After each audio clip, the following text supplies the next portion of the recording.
Sözleşmesi'nin bence ayrıcı özelliklerinden birisi, her maddesine değil sadece belli maddelerine çekince koyabilme hakkını taraf devletlere tanımasıdır. Bu aslında sözleşmenin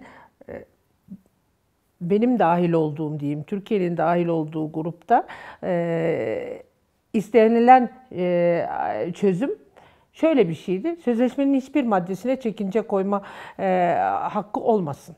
Bu çekince konulamayan bir sözleşme olsun. Çünkü buradaki her madde temel insan haklarına ilişkin maddelerdir ve bunun çekincesi olmamak gerekir diye.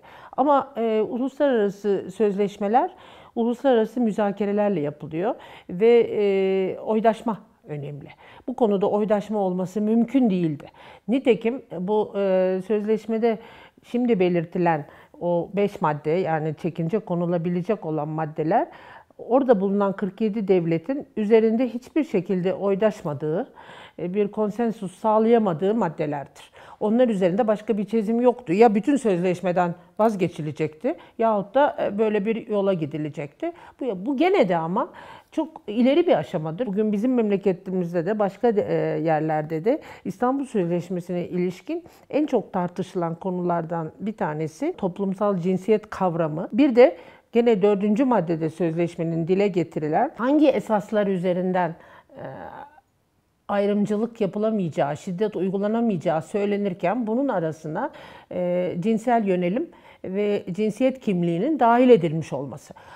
Bunun üzerine kopuyor bütün kıyamet, değil mi? Şimdi İstanbul Sözleşmesi'nde bu maddeye çekince koymak mümkün değildir. Bir an için düşünün, hiç böyle hani 5 maddeyle kısıtlanmamış olsaydı bu kadar insan haklarının özüne ilişkin bir maddeye dahi çekince koyacak devletler olduğunu bugün görüyoruz. Bizim kendi memleketimizde bile biz sözleşmeden, yani şöyle bir ayıbı, hakikaten bir ayıbı yaşadık, yaşıyoruz. Biz sözleşmenin bu kadar savunucusuyduk. İlk imzalayanı, ilk onaylayanıydık. Kapı kapı açıkçası Avrupa'da başka ülkeleri dolaştık. Türkiye Cumhuriyeti olarak aman bu sözleşmeye taraf olun diye propagandasını bir manada yaptık. Çünkü inanmıştık buna.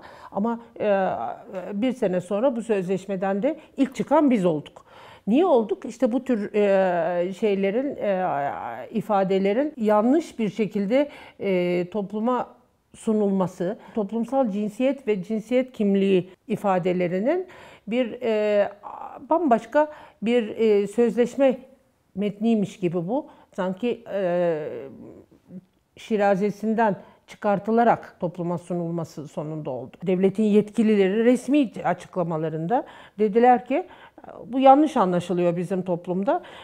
Onun için biz bu sözleşmeden çıkmak istiyoruz. O zaman yani normal olarak uluslararası bir insan hakları sözleşmesinden çıkmak için hakikaten çok ciddi nedenler olması lazım. Kendisi buna tabi olmuş olan, hükümlerini kabul etmiş olan bir devletin görevi artık o yanlış anlamayı ortadan kaldırmak için gereğini yapmaktır. Yoksa toplumda bazı gruplar bunu yanlış anlıyor diye sözleşmeden çıkmak değil herhalde. Çünkü bu bütün insan hakları anlayışına olan yaklaşımın ne kadar pamuk ipliğine bağlı olduğunu gösteren bir tarafı var bence. Uluslararası sözleşmeye nasıl taraf olunuyor?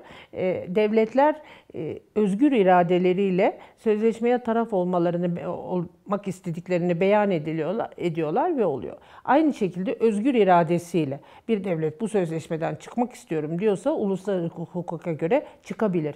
İnsan hakları sözleşmeleri açısından tabii biraz daha hassas bir durum var. Ama bu yani benim anlayışıma göre uluslararası hukukun kesin kurallarıyla hayır bundan çıkılmaz falan diye bir şey yok. Öyle olsa zaten sözleşme bunu mümkün kılmazdı. Bir insan hakları sözleşmesinden çıkmak için devletlerin 3 kere 5 kere daha fazla düşünmesi lazım. Bu bir deniz ticaret sözleşmesi değil. Devletin bulunduğu konumda toplumsal demokratik ileri değerlerine ne kadar sahip olduğunu gösterdiğinin bir işareti çünkü.